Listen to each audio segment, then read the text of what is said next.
Welcome to my YouTube channel. In this video, I will gonna show how to fix the error VMware Workstation and device credential card are not compatible. So first of all, you have to open the local group policy editor by pressing the shortcut Win+R and typing gpedit MSC in the run window.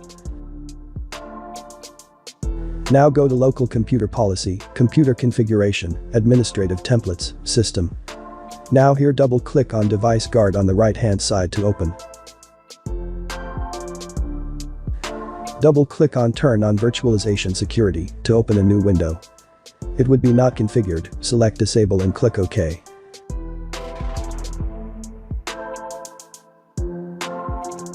Now we have to turn off Hyper-V if it is enabled.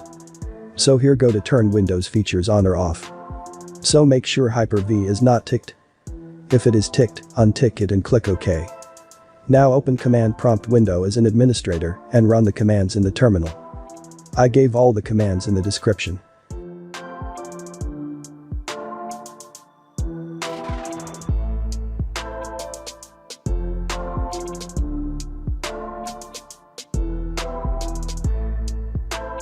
Now restart your computer.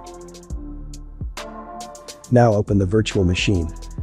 Now that the changes have been made, it should start without any errors. That is it. This is the way how to fix the error VMware Workstation and device credential card are not compatible. Thank you for watching this video. And make sure to subscribe my channel so you don't miss out on my future videos. Thank you very much.